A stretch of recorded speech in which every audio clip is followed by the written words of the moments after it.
Ayan.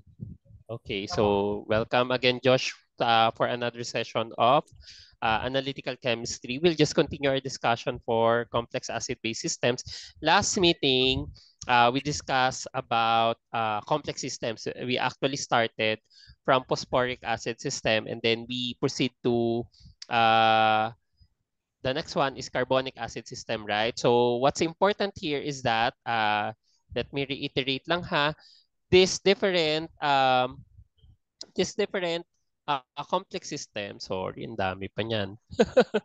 These different complex systems, you can actually combine them so that you can have a one big or one larger Ka, right? So, paano nga ulit kapag nagko-combine ka ng mga equations or you're trying to, parang Hess's law, right?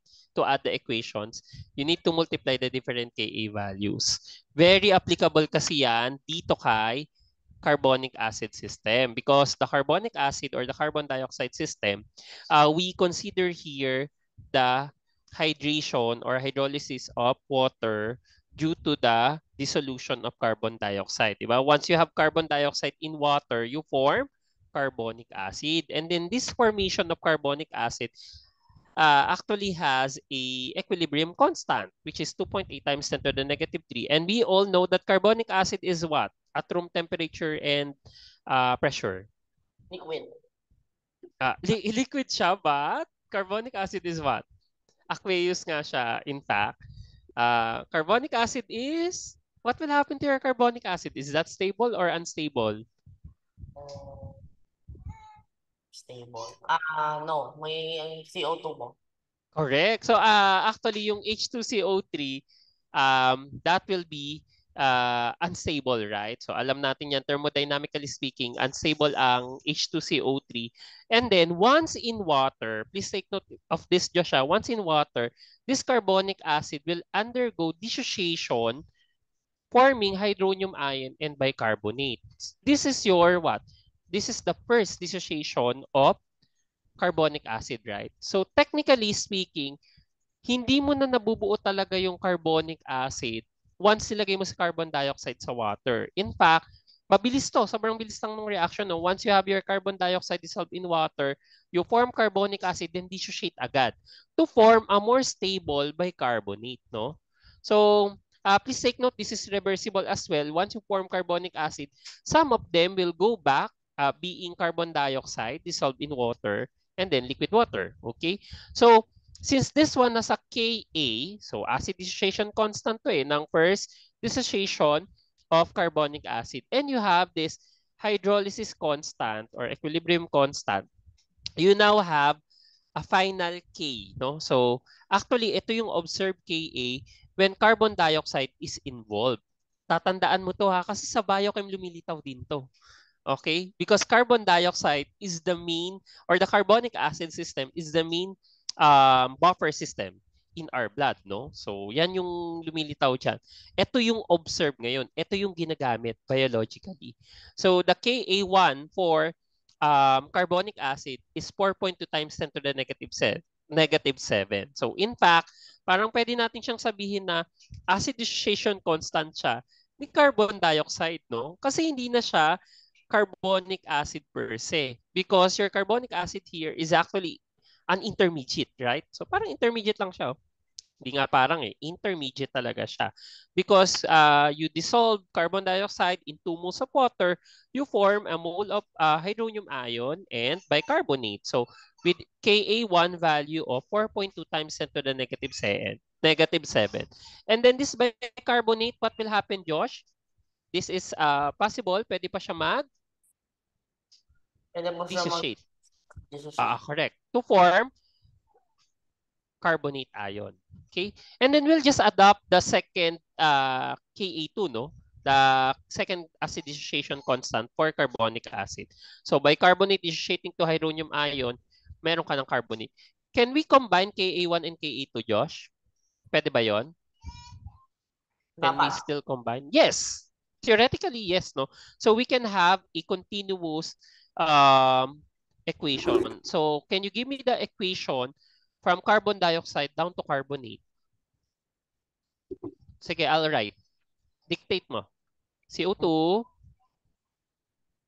Saan na? So, CO2 Aqueous.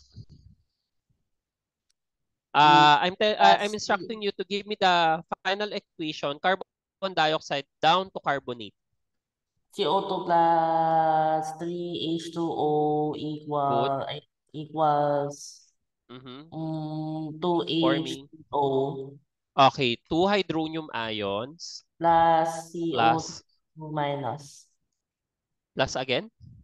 CO3 to minus mo. Okay, CO3 2 minus. So we remove now the bicarbonate here. What is the final Ka? Give me the value. Tinatabo. Anong ito? Saan na? I need the value.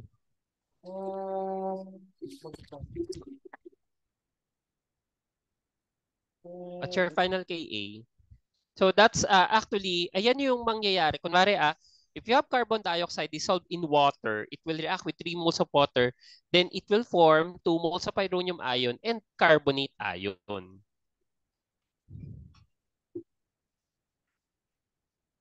Okay, that will be your what? What's the Ka value? 1.9 times 10 to negative 17. Very good. Or 2.0, no? Times 10 to the negative 17 or 1.97. 1.97 times 10 to the negative 17. That's it, no? So, by the way, before we proceed sa next slide, no, we can see here that bicarbonate is like in the middle, no? Because bicarbonate can act as an acid, so wherein it will be deprotonated to form your carbonate ion, or it can go back to your carbon dioxide in 2 moles of water. So bicarbonate is actually an amphiprotic salt. And that's the reason why we derive an equation last meeting to solve for the hydronium ion for amphiprotic salt. So, hindi ko na to dadaanan. I'll just reiterate, no? So, it all started with this reaction, no? So, lagi kong sinasabi sa iyo, you start with your balanced chemical reaction. Again? Unstable lang po Sige. Okay, good. So, sige. Go ahead. So, this is your balanced chemical equation, no? So, like what I mentioned, your H2A here, which will form NaHA. This time, this sodium acidic na or basic na salt, no? Or amphiprotic salt, you'll now have HA negative. Depending on the solution and the situation, no? So HA negative can act as an acid forming hydronium ion plus A2 minus. Or if it's present in a basic solution, you can have the, anong reaction ito, Josh? Anong reaction po iyan? Actually, anong mga reaction ito? These are what? These two reactions here. What are these two reactions? Josh? Oh, ano nangyayari? Meron kang salt, then meron kang water. So, ano nangyayari sa water basically? Nahanap po siya, It's like being decomposed. So, anong reaction to? Anong reaction? Sorry. Decomposition. Again? Decomposition siya. Technically, hindi siya decomposition kasi hindi naman nahati into elemental form eh. H2O2. Pwede ring dissociation of water or, pero dahil may salt na involved, this is what? Oh, ala. Equilibrium ito. Wait lang mo, may kasama pa yung dissociation of water. Salt. Salt yung nagkukos nun kung bakit na parang nagdi-dissociate, no? Yung water to form H2O plus or OH minus. Pag dissociation lysis, so ayan, nalalize yung water kumbaga. Hydrolysis. This is salt hydrolysis, no? So kasi sa presence nga ng salt or basically an hydrolysis, these are hydrolysis reactions, okay? And then I instructed you to write the MBE and the CBE for this situation, no? So that's the CBE and MBE. Tapos, we manipulated both CBE and MBE to get their difference. We'll have that last equation here. This is the difference nung dalawa. Tapos, from there, we substituted the different Ka1, Ka2, and KW for water, no? And then, ending up with an equation. So, this is your equation. Madali naman niya matandaan, no? Hydronium ion is equal to the square root of Ka2 kasi salt ito, amphiprotic siya. Remember that, Josh, ha? Amphiprotic, gitna siya ng Ka1 and Ka2 or Kb1, Kb2 if you have basic salt. So, Ka2 times its concentration plus Kw1 plus concentration of your salt all over Ka1. So, please take note, you can only use this if and only if you are really sure that this is the major species for your HA. Joshua, pakitandaan ito ha. Pag sure ka na si salt, no, yung apiprotic salt, yung pinakamarami, ibig sabihin, napakaliit ni H2A and ni A2 negative, maliit sila, no, we can use this equation. No? So, if this is the largest, it means largest concentration, no, in terms of the HA species, it means we cannot use this equation if very dilute naman yung solution mo with respect to your amphiprotic salt. Okay? So, ngayon we can actually simplify this, no? If you're really sure, Josh, your Ka2 and your CnHA are large, what can you say about the numerator? Kapag ang Ka2 mo at yung concentration ni amphiprotic salt ay malaki, what can you say about the numerator? Can we simplify the numerator? Yes, Josh? Yes, kasi pag matatanggal po yung KW tsaka 1. Okay, so actually we can neglect this if and only if Ka2 and the concentration of your amphiprotic salt is large. How about yung nasa denominator? If yung concentration ni NHA or yung maliit masyado yung Ka1, no? So, Ka1 maliit, tapos yung concentration mo ng amphiprotic salt ay malaki. What can you say about the denominator? Can we simplify the denominator? If that's the case, no? Scenario is you have a large amphiprotic salt concentration and low Ka1. So what will happen?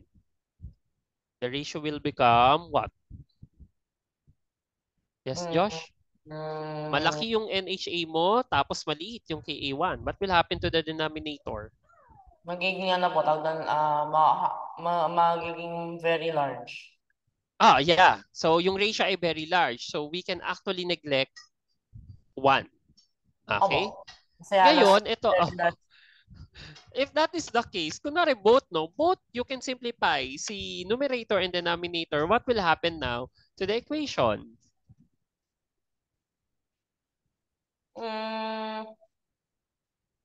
So both, no, numerator, kasi case to case ito, Josh, eh.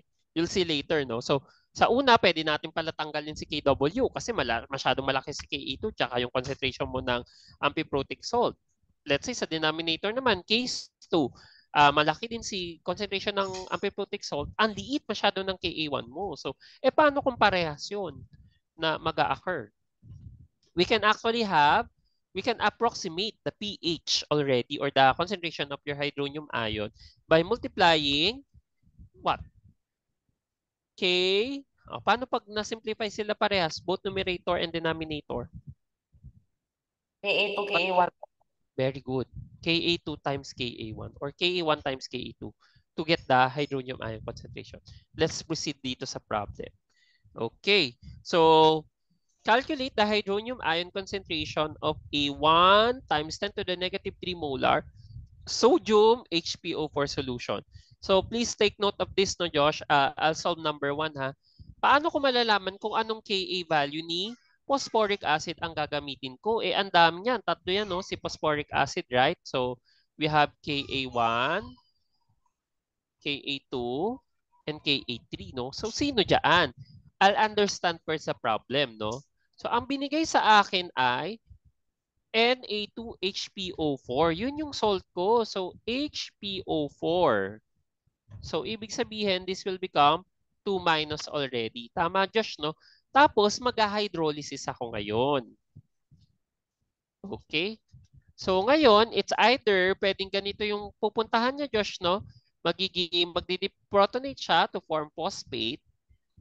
plus, what do you call this? Hydronium. Okay? And then, anong Ka ang involved dito, Josh? Pag ganito yung scenario. You have the acidic scenario. What Ka is involved? Yes, Josh? Anong Ka yan? HPO4 2 minus going to phosphate. So, we will use what? We will use K? K what? KB mo? Hindi KB yan, no? Tignan mo, nag-form ka ng hydronium. KA, pero KA... Ka what? Oh, last na ito. So, KA. HPO4 2 minus 2 going to phosphate. Ka? KA1, so 1, 2, 3. Bakit? Okay, good. Ka3 ang gagamitin natin. Okay? By the way, Josh, anong nakalabas sa screen mo? Yung problem pa rin? Hindi. No, hindi no. Yeah. Wait, let me share this. Ayan, dapat ayan. Okay. Okay. There you go. So, if that is the case, ano nga ulit na Ka ang gagamitin mo, Josh? Ka? Kasi para mabalikan ko yung value. Ka what? This is Ka what, Josh? Oh, hydrogen phosphate. Monohydrogen phosphate going to phosphate. Anong value yung babalikan natin? That will be phosphate ano mo? Hydrogen phosphate. monohydrogen phosphate going to phosphate. Anong Ka ang gagamitin mo diyan? Di ba po ito? Hindi talaga. Anong ayan? Anong Ka nga? KA3 mo? Ka3 and the value of Ka3, yun yung hinahanap ko. Ka3, the value of Ka3 is 4.5 times 10 to the negative 13. Okay? Is that the only scenario for your monohydrogen phosphate? To form lang phosphate and hydronium ion? Of course, hindi. Kasi acidic yan eh. Paano kapag basic? So, kasi take note, Josh ang present mo ay ito lang, yung salt na ito. So, it means you can still decide kung acidic pa siya or basic. So, pwede siya magpunta either way, no? So, kung ano man direction yung pupuntahan niya. Paano kapag basic ulit, Josh? HPO4 2 minus, reacting with water, you'll form what? H2PO4 plus OH. Very good. H2PO4 minus plus OH minus. So, anong Ka ang involved dito? Of course, we know this is Kb. No? Actually, Kb2 ito. Pero, to get Kb2, anong Ka ang kailangan mo dyan, Josh? This time, we use Ka what? Ka2. Very good. At ang Ka2 natin ay equal sa 6.32 times 10 to the negative 8. 6.32 times 10 to the negative 8. Okay? So actually, you can clearly see na ano masasabi mo dun sa numerator, Josh? Kasi 'di ba ang formula natin, ibibigay ko yung formula ha. Sige nga, ibigay mo yung formula. The square root of what? Naalala mo pa? Yung una product yan. Product nino. Ka. Yung kanina mo? Ka sino? Ka2 or Ka3? Ka2. Sige nga. Well, Ka2 yung dito eh. Ka2 and Ka3 ang nasa problem 1. Di Ka3 mo kasi siya yung last. Okay.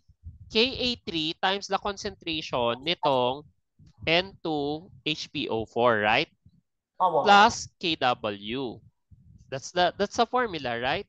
Tapos, all over 1 plus concentration of Na2HPO4 all over Ka2. Okay. Ngayon, i-analyze natin yung sitwasyon, Josh. What can you say about the numerator? Can we neglect Kw there?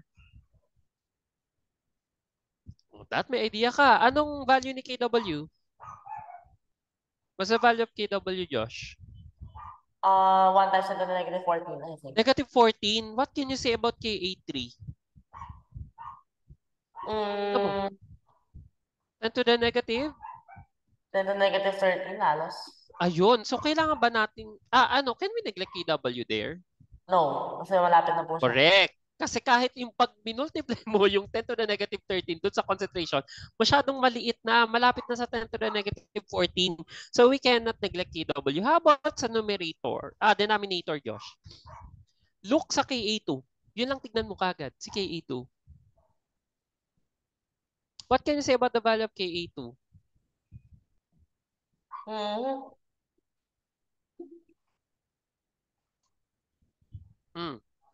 What can you say about the value of Ka2?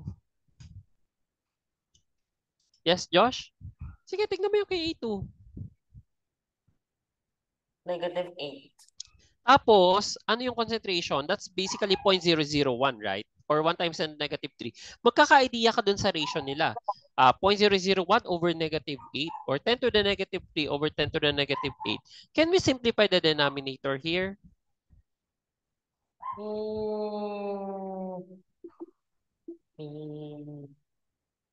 Wala mo. So, C yung concentration ng Yeah, 10 negative. to the negative 3 and 10 to the negative 8 eh. That's so far naman.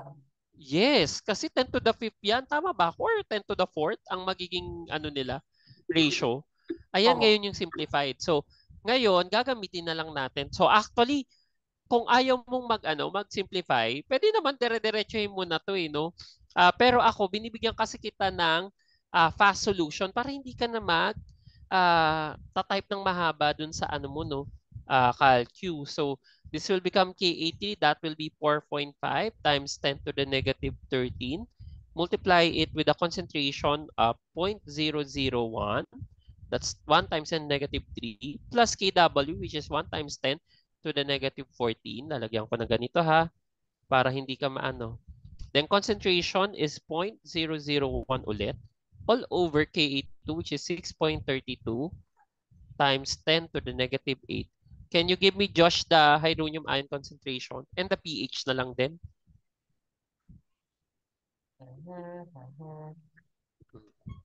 4.5 delete exponent negative 13 times 0.001 plus 1 exponent negative 14 divided by answer. Then square root. Can you give me the hydronium ion concentration, Josh? Up to 2 decimal places or 3 sig fig na lang. You'll have what? 8.13. Very good. 8.13 times 10 to the negative what?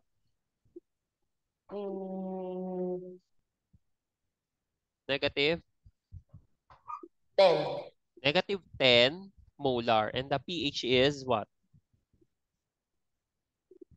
Negative log, then answer. Ang pH natin ay 9 point what? Yes, Josh? Anong pH, Josh? Tabo. Mga 9.09. Okay, good. 9.09. Take note. Ayan. Baka kasi, tignan mo ha, di ba parang maiisip natin, phosphoric acid, acidic agad dyan.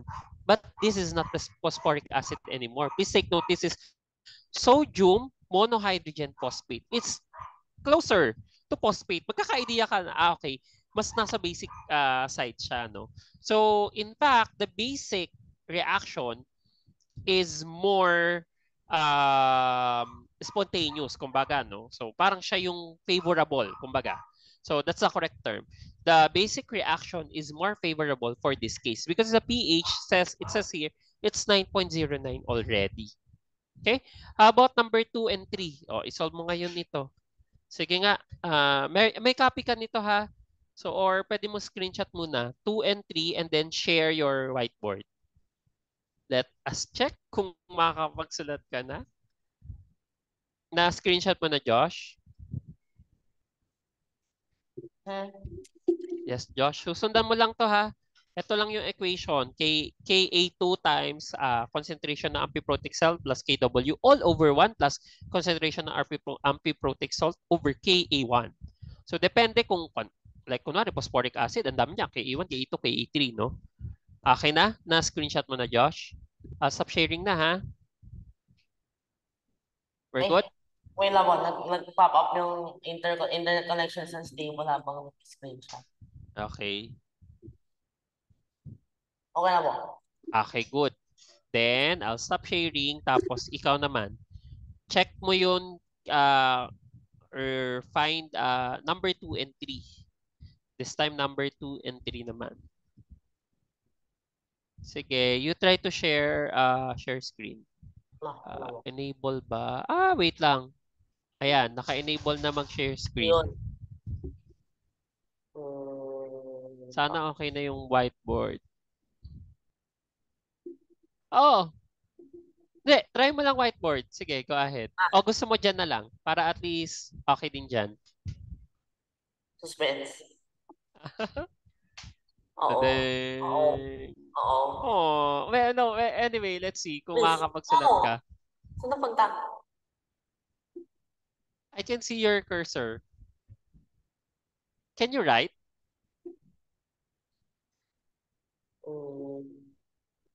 Nawala po yung dito sa side. Wait. Ito pala. Share whiteboard. Editor. Ito. Kaya pala baka wala po akong editor.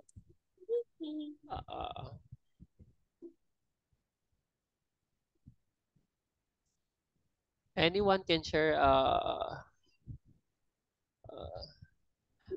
Kaya pala. Ano ka lang. Ako yung owner. Ito. And then, let me go here.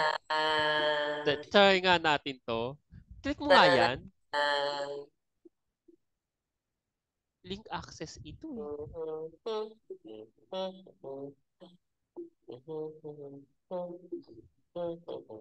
Ano? Yun pa rin? If not, ano yung gamit mong... Okay, wait lang po. Go ahead. Share ko po ulit.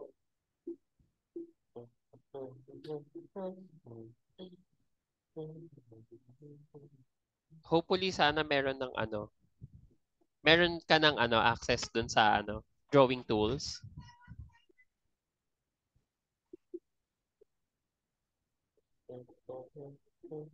Parang viewer ka pa rin dito, feeling ko. Hala, viewer ka pa rin, Josh. Ano yung mo, Josh? Ginagamit mong Zoom account? Tell me the contact, channel, or email. Email. Personal. Jay, sige, go ahead. Para hindi mo makita. Dito po sa chat. Okay. Sige, I'll just paste it and then I'll add you as an editor. Ay, sorry, saang chat? Sorry. Dito mo pala sinend. Okay. Ayan.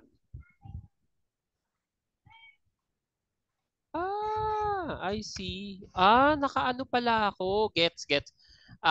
Go now to our Jamboard. Yun na lang.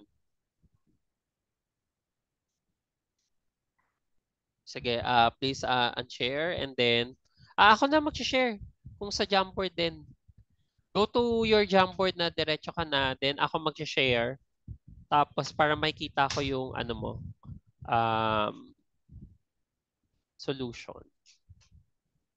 Jamboard Anakem. There we go. Lumabas na agad. Nasa page. Anong page ka na? Page 4, Josh? Tapos number 2 ang isolve mo, ha? Yung sa number 2 po. Yep. Ay, number 4. Yeah, page 4, then number 2 ang isolve mo. Ito mo pala. Makita na mo. Draw. Yep. Okay. It's real. Who draw that? As in AI ba yan? Or ano siya? Ako po. We. From memory po, trust me. Nawala. Anyway. Yan, So anyway, we only have limited time. try ko po i-paste yung ano. Yung problem. Go ahead. Para number 2 dito. Alam ko po kaya nung Jamboard mag-paste ng image. Sana. Okay. Nagsusulat ako ha. We'll have here amphiprotic salts. Upload. Yawn. Oh no, I need to copy. Copy. Check ko nga yung problem nung ano. Thanks. Alam mo ba, loading pa rin yung problem nung nakaraan sa slide 1 or sa page 1. Same din. Nako, mag-solve ka na, Josh. You go to number 2 now. Isulat mo na lang yung given. Given is... Ako naman po kita ko na ano. The given is 1 times 10 to the negative 2 na concentration, 0.01. This time, it's NH2PO4. Kita ko naman mo. Yung ano? Yung problem? Opo. Hindi siya naglo-load on my end. Tignan mo, yung siya sinishare ko. Ako yung nag-share eh. Tignan mo, loading lang sila parehas. Anyways, sige, go ahead. Solve na. I want number 2. Sulat mo muna yung given para at least you'll be guided. Number 2 is... That's NH2HP. NH2PO4 pala. Baliktad naman. Sodium dihydrogen phosphate. Then the concentration is 0.01 this time. That's the given. H2PO4 minus. Okay, good. So, parang ang question naman dyan, tignan natin kung ano yung pH. So the hydronium ion concentration is being asked there. So we also want to get the pH na lang. Bilis na lang din naman yun.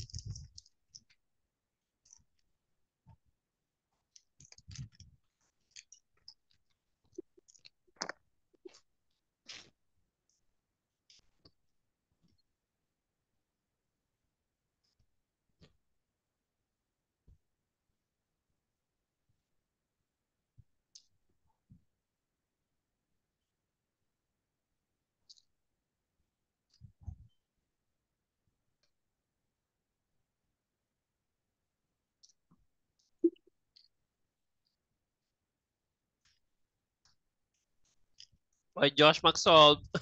Opo. I'm not asking for the map of the Philippines. Hindi po yung ano kasi yung tinatry ko po yung program. Okay. Akala ko hindi Kaya siya ko po ganun ito tong ano, ito kaya pong problem. It's working po yung outline. So, simple kaya to. Para makita na kaya po. I can see the Yung image po dito. Ano yun? Hindi. Kasi tignan mo, punta mo yung na-share kong screen. Hindi siya talaga nag-share. Oh? Kaya nga po try ko po sana. Try po natin yun. Papa-outline ko po to para makita naman yung words. Okay, mamaya na yung outline. Mag-solve ka na. Maintindihan ko naman yan. Kasi may copy ako ng problem. Meron pala po. Okay. Oo naman, may copy ako ng problem. Ako gumawa niyan eh. I-type ko na lang po. Para kita sa video. Find the...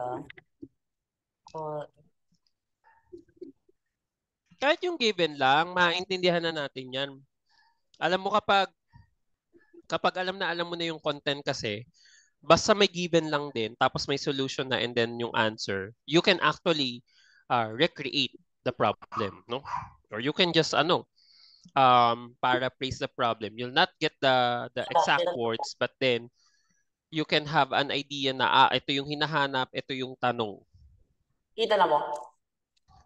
Yep, I can see it. Yun. So, wait lang. Tanggalin mo na lang yung image. Oo nga pala. Hanggang kaya pa. Solve ko na lang iba. Ayan yung sinasabi ko sa'yo na shortcut na yung equation natin. Kaya nga natin dinarive yan eh. Para hindi ka na mag ice table. Kasi dalawang ice table yan, Josh. So what if I use the ano po? What if I use yung ano po, Henderson Hasselbalch equation? Pwede na po. Hindi mo magagamit yung Henderson-Hasselbalch dyan kasi, sige, Wala po sa anong acid mo, ano ang base dyan? acid is Ano, parehas 0.01.01. Parehas 0.01.01. Okay, meron palang ano dyan. Okay, so may caveat mo. That is what I'm telling you. Kaya nga, dinerive yung equation na yan para dyan, specific din dyan eh. Oh, what's happening? Wala po ako ng... Security. Did not find any, the CP were dismissed. Okay, I'll just dismiss that. Wala po ka na short table. Sige, baka may ma-discover kang another method. Go ahead. Basta we'll end up with the same values. Tama yan.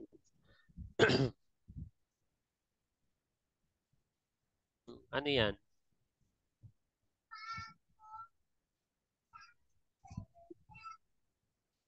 Oh, you don't have H4PO4? Ano yan? What abomination is that?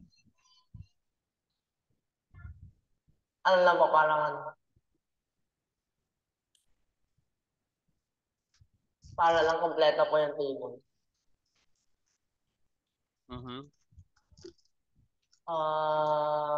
H2O4. Yeah, go ahead. Solve mo na. May lang mo.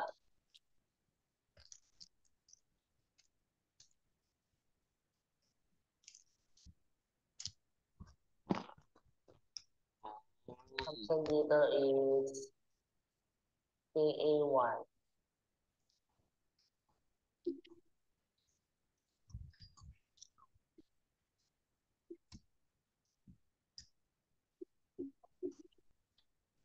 Correct.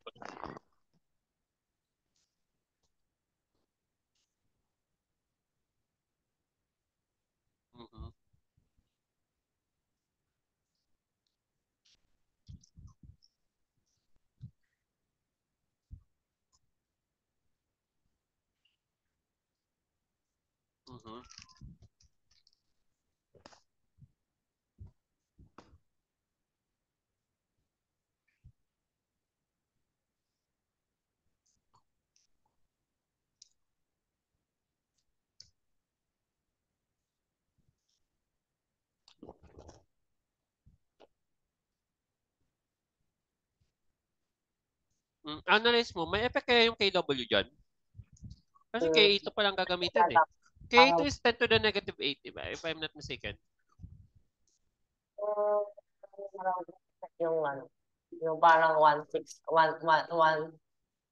millions in magnitude. Maybe not. So, correct. Negligible ang TW dyan. Kaya most of the time, actually, ganito ang scenarios. Most of the time, yung numerator mo, simplified yan into Ka times the concentration of your amphiprotic salt. Nawawala yung plus KW kasi ang KW napakaliit to the negative 14.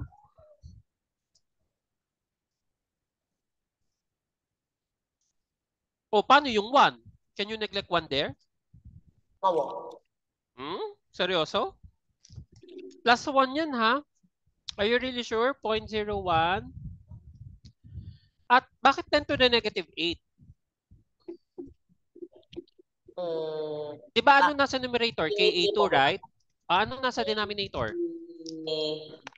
Ka1. Ano po yung Ka1? Ayun ako. Sabi ko sa'yo, check nyo po yung mga Ka values ng phosphate eh. Wala po sa the screenshot. 4.5 times 10 to the negative 13. Ay, sorry. 7.11, 7.11 times 10 to the negative 3. Ka1 yun. Okay. So, meron pong effect. Di ba? Huwag kang mag-ano dyan. Bigla na ano. mag-decide na, okay, walang effect. Ano ba, I decided it has no effect because I said so.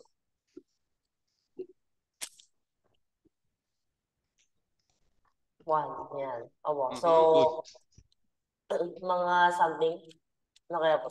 Something. Eh,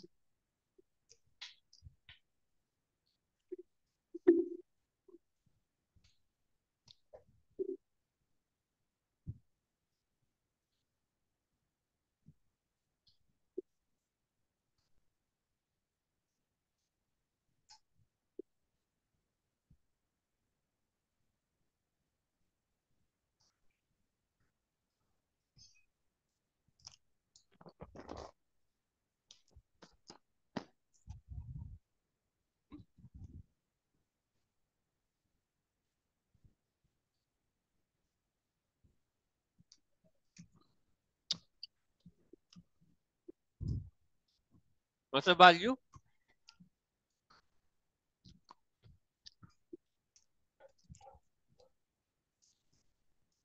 Anong value, Josh? And just get the pH as well.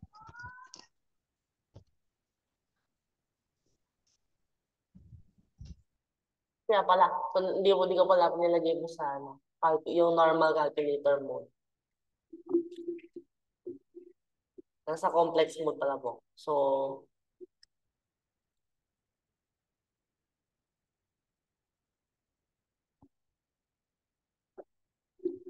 mga 1.6. And what's the pH?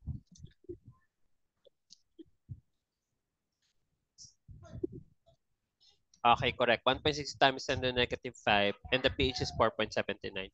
You now proceed to number 3. Show me first the reaction. Kulang yung 3 mo. Calculate the hydronium ion concentration of a 0.1 molar sodium bicarbonate solution. So 0.1 molar sodium bicarbonate. This is really nice, no? Kasi ang sodium bicarbonate, anong ano niya? Common name, Josh?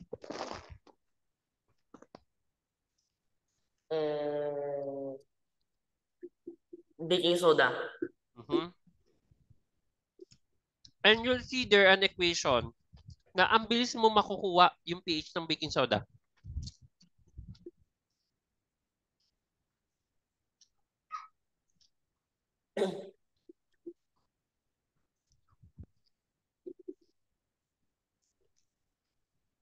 Tingnan mo. Sige, go ahead. Sulat mo muna yung reaction. So, baking soda yan eh.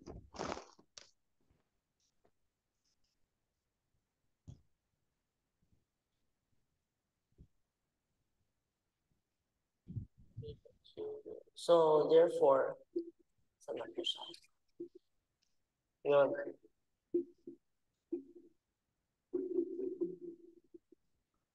You might want to use the next slide or the next page. Yung baking soda po, pH na is 9. Paano mo nalaman na 9? I used Google. Bakit kaya 9, no? Check natin. Malay mo naman, mali. Alam po. So, okay. Ako mo. Go back. Ay, sige, next page mo. Sulat mo muna yung equation. That's the first step.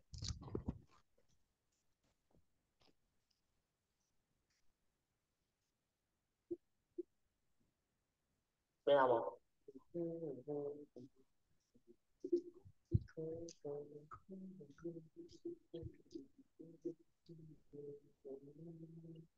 This is our last problem for tonight dahil may event kayo at 6 p.m.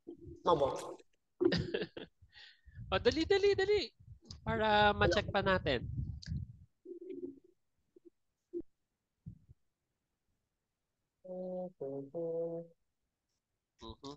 Nasa page 5 ka or page 4? Pwede mo kayo umalis muna po sa... Ayun, gumawa na po siya ng bagong page. Check na po. Ano? Sorry. Ayun, meron na po. Okay. Kanina Gumawa ako ng another frame eh. 5th frame. O i-clear ko tong frame. Okay na mo. Okay na to. Okay. Bali, H3. Yung pala po Okay. yung PH niya po ay sa mga, ano daw po, 1. Nahanap po. Sulat Po mo yun. muna yung reaction. Ayoko muna makita yung equation. Sulat mo yung reaction. Oh, you have bicarbonate. Oh, syempre madidissolve yan. Alam mo yan. That's is equal to. Hoy, walang ano yan. Okay. Okay. Igitna mo yan. Igitna mo, Josh. I'm suggesting igitna mo si bicarbonate. Tama. Kasi Hindi na dalawa po. ang direction niya eh. Somewhere here. Yan. O sige, pwede na yan. Bicarbonate. Bicarbonate na lang. Okay. Of course, we know sodium will be spectator ion. Going to, okay, water.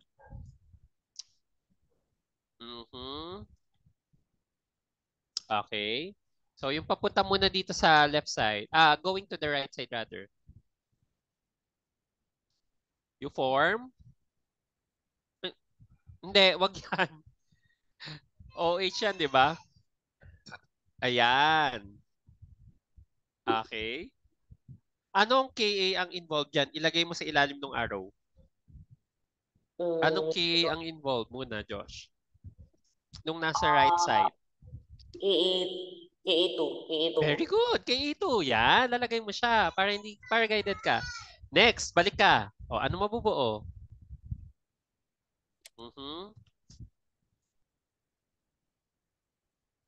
But. Okay, sige. But, H2CO3 is what? Okay, good. Tama yung ginagawa mo. Okay. Oh, diniretso mo na. Dapat, wala na yan. Okay. Okay, good. Tama. Tama yun. Ano ngayon yung value ng Ka1 mo? Is that the Ka1 talaga ni carbonic acid? Maybe. Anong maybe? Ibibigay ko yung mga values or kasi hindi, ipakita natin yung mas maayos. Tama yung ginawa mo kanina. Gawin mo ng carbonic acid.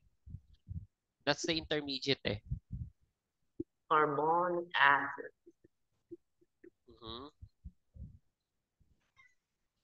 Okay, good. Hoy, H2CO3. Pwede naman yun, H2O2C. First. Then, our equilibrium arrow. Okay, good. Magiging H2O and what? CO2. Good. Ngayon, Josh, ano yung K yan? Yan yung K hydrolysis na tinatawag mo. 'Di ba? KH. Ang value ni KH ay ibibigay ko yung mga values sa ang value ni KH ay 2.8 times 10 to the negative 3. KH yan. 2.8. So lahat, 2.8 times 10 to the negative 3. Yes, Josh? KH, 2.8 times 10 to the negative 3. Please write. Okay lang mo. Sa ilalim ni KH ha. Sulat mo na. Please write the value. KH, 2.8 times 10 to the negative 3. Okay lang mo. Yan.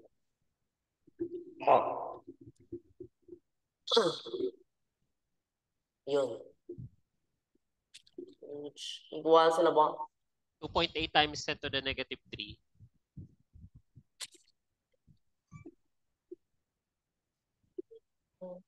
Tapos, yung K1 mo ay 1.5 times 10 to the negative 4. 1.5 times 10 to the negative 4. Then K2 is 4.69 times 10 to the negative 11. 69 times negative 11. Okay. Yung nasa gitna mo, yung bicarbonate minus, that will be 0.1 molar. 0.1 molar. Lagay mo sa ilalim ni bicarbonate, 0.1 molar.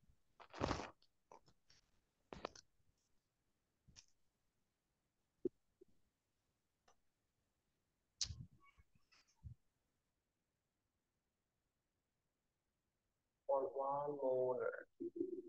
Molar. Write it down under bicarbonate minus. Or bicarbonate ion para you will always see the given. 0.1 molar.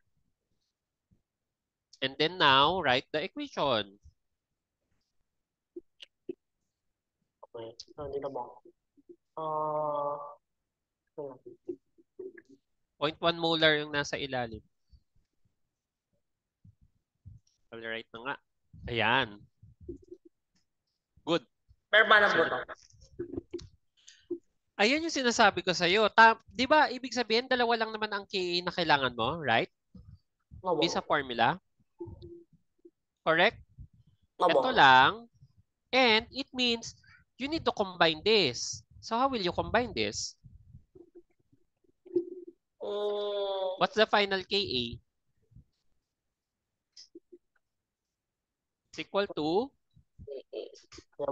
Ka1 prime. Is equal to what? Kailangan mo i-combine yan kasi isosolve mo siya eh. Di ba dapat dalawa lang ang K values mo. Alam mo na magpo-proceed yan into carbon dioxide because you've seen it personally that if you react or if you have bicarbonate, you can always form carbon dioxide. Tinutunaw mo nga lang yung yung carbonic acid, alam mo bumubula na yan eh. Because you form carbon dioxide.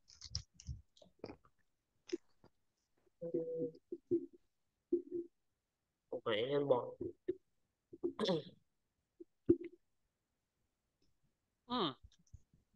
What's your Ka prime? Ka1 prime. What will you do sa KH at Ka1? Ayan o, sinisimplify mo siya from bicarbonate plus water, you form H2CO3 and then this H2CO3 will dissociate into H2O at CO2. So what's Ka1? Ka1 prime. What will you do to KH and Ka1? Mathematically, anong gagawin mong operation?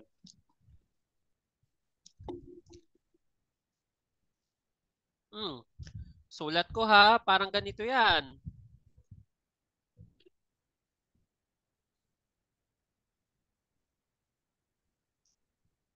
Okay?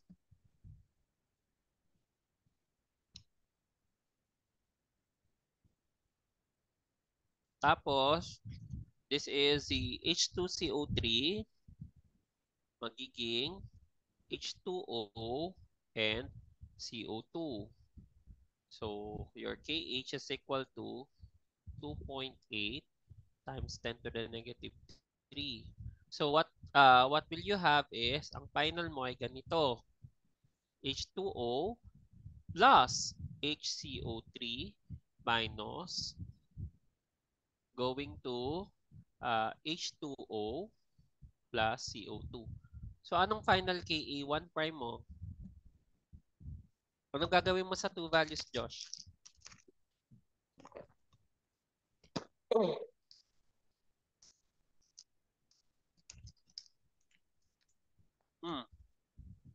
I-multiply na lang mo.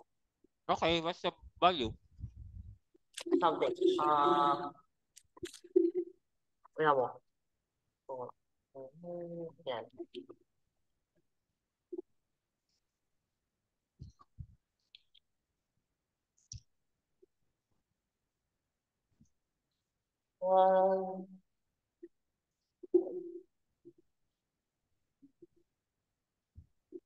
Yan, para mas kita yung period. The value is what? 4.2 times 10 to the negative 7. Okay. Ayan, you can now solve. Sulat mo yung equation. Ikaw na. Sa ilalim.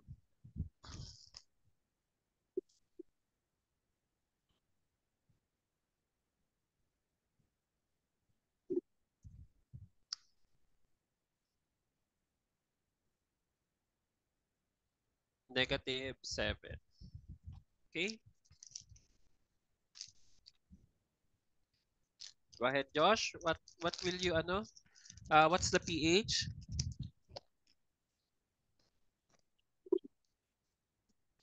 Hmm, Kali negative.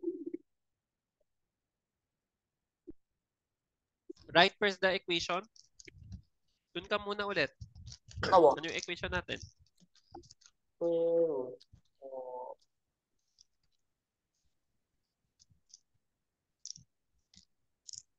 Oh. That's equal to hydronium. Wag mo kakalimutan na isulat siya.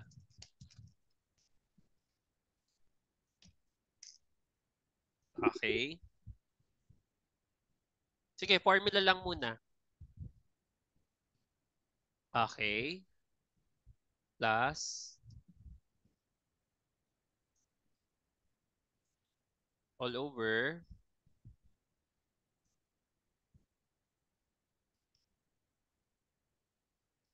1 plus. Okay. 0.1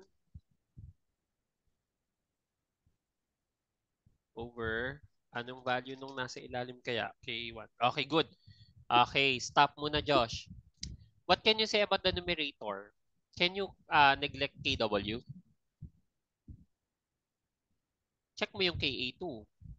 No? Can you neglect kaya KW?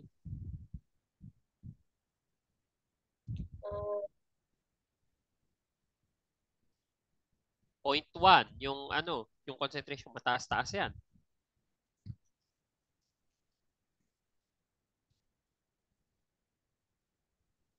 Yes, Josh, can you neglect KW? parang di yata mo. O, sige. Kahit hindi kahit wag mo i-neglect, sige.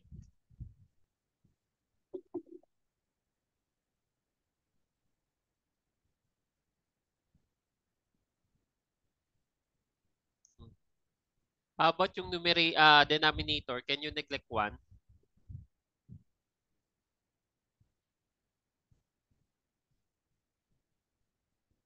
Hindi rin yata mo. Oh, Ay, hindi, check pwede mo. yata po. Parang abot siya ng million. Di naman, 100,000s lang. Nasa, yeah, 100,000s lang. Tignan mo rin yung numerator. Can you neglect KW?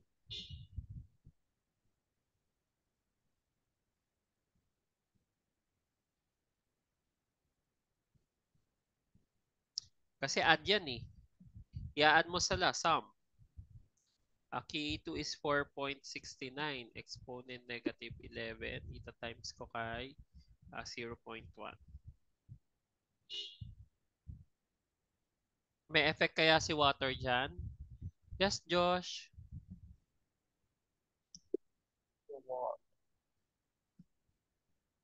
Sige, personally, gawin mo sa calcu.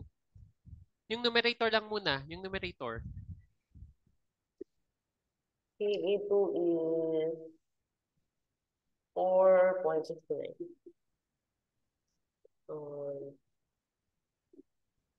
Times 0.1 plus Tapos 1. add mo si 1 times negative 14. Meron mo? Ano? 0.1. 4.701. Tama ba? 4.7. Opo. Napakaliit. Okay. Which can be approximated. 4.7 na lang po. There's the negative 12. Okay. Ibig sabihin, pwede mo approximate yung value. Tatanggalin mo rin si KW. If that is the case, sige, tingnan mo. What will happen next?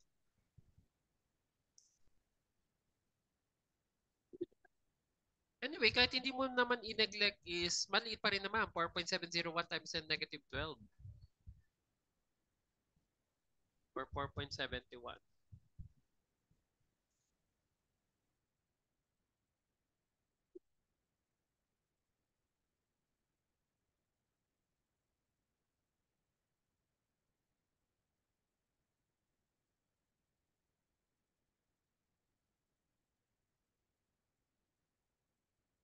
Yun.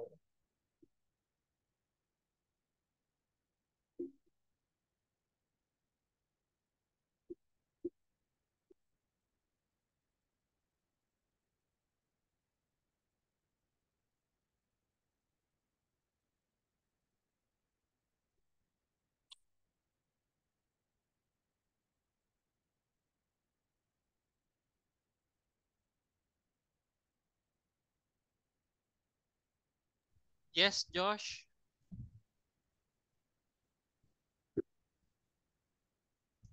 Di ba po yun na?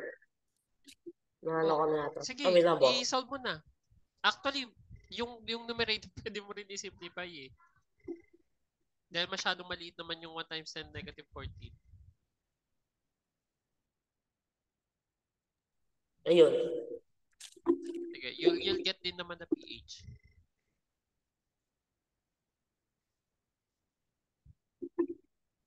So actually, this one can be too small. Lalagyan ko ha. Oh, seryoso? Yan yung sagot? No po. Times. Na-square root mo yan? No po. Uy, i-check mo. Double check mo muna. Your Ka2 is 4.69 times 10 to the negative 11.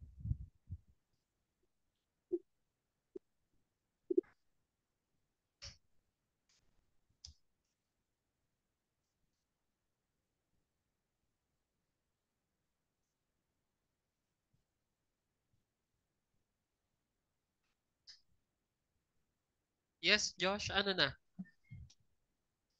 Double check your solution. Hindi ko pa tama. Wait lang po. Ka2 is 4.69 times 10 to the negative 4 11. So, bali mga 4.70 times 10 to the negative 12 over 0.1 over 4.2 times to the negative 97.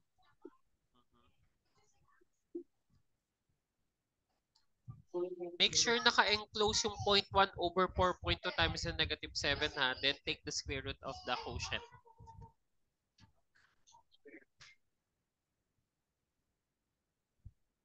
What's the value?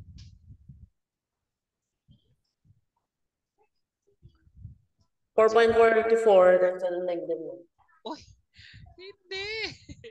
Seryoso ba? Seryoso po? 4.69 exponent negative 11 times 0.1. 0.1.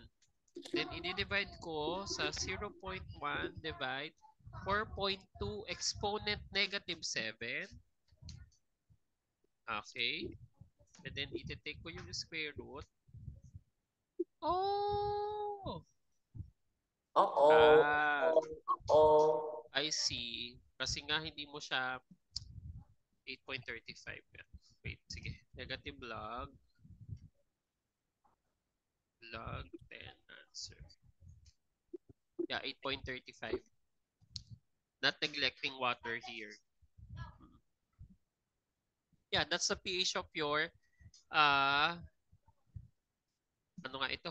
That's the pH of your sodium bicarbonate. However, tignan mo to Josh ha. If we are neglecting water here, kasi maliit yan. Kunwari, gawin natin tong 0.5 molar, etc. So, the contribution of this one will be really small. What will happen to your equation?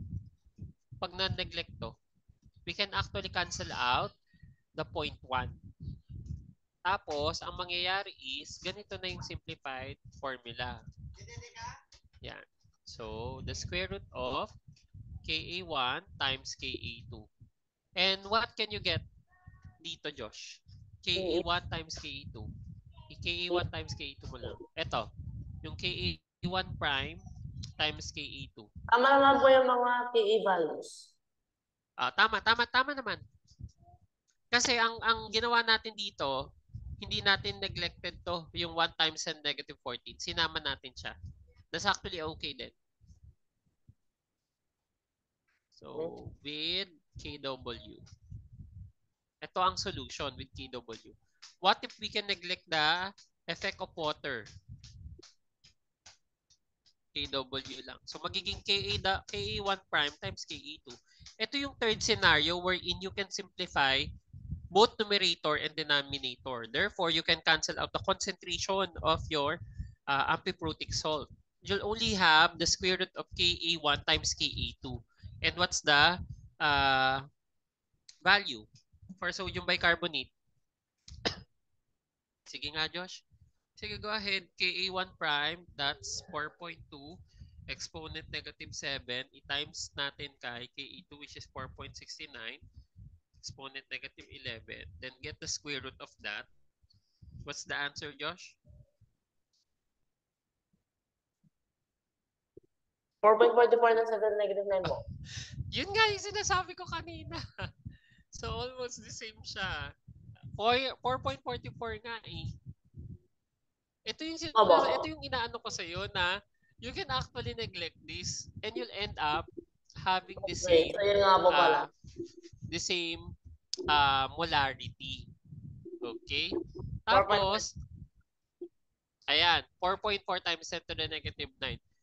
Ang pH natin ay 8.35. Ngayon, may tanong ako, Josh. Same lang sila, di ba? Ibig sabihin, kung simplified version siya, saan nakadepend ang pH ni sodium bicarbonate?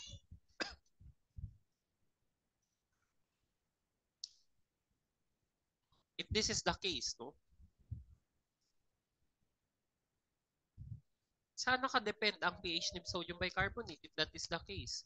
Kasi pwede pala natin i-simplify, no? So kung masyadong mataas, if you have a high concentration of sodium bicarbonate, let's say 0.1, ayan nga, 0.1 molar lang eh.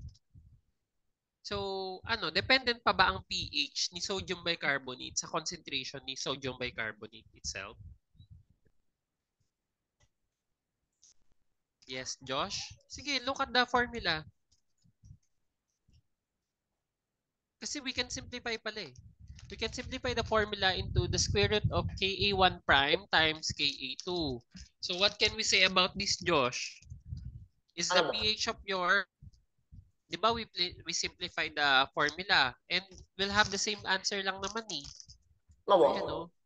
So what can you say about the pH of your sodium bicarbonate? Is that dependent to its concentration? I think so.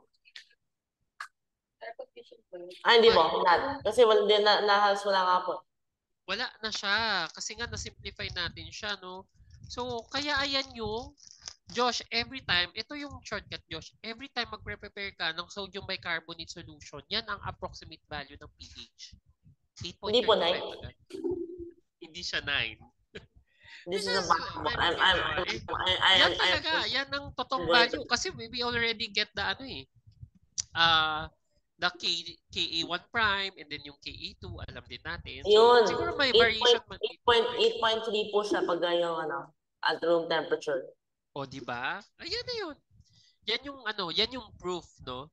Na nagiging independent yung pH ni sodium bicarbonate sa kanyang concentration. Kapag ganyan yung case, no? Of course, ang case dapat, Josh, significant yung amount ni sodium bicarbonate, no? Hindi siya really small. Kasi kapag really small, ibang case yun. We must consider now the KW, etc., no? At saka yung 1 plus something sa ilalim, yung denominator, baka hindi na siya pwedeng i-ignore or i-neglect. Okay? So, ayan yung proof, Josh, na every time we will prepare sodium bicarbonate solution, approximately the pH is 8.35 at room temp. Ang galing, no? Hindi mo na kailangan Josh, ng pH meter to check the pH of your sodium bicarbonate. It's automatic around 8.35. Okay? So, dahil 6:50 na rin, sorry, dahil overtime ng konti. I'll just see you tomorrow, Josh. Okay? So, we'll have organic chemistry tomorrow. Sige po. See you and enjoy your family gathering. See you tomorrow po.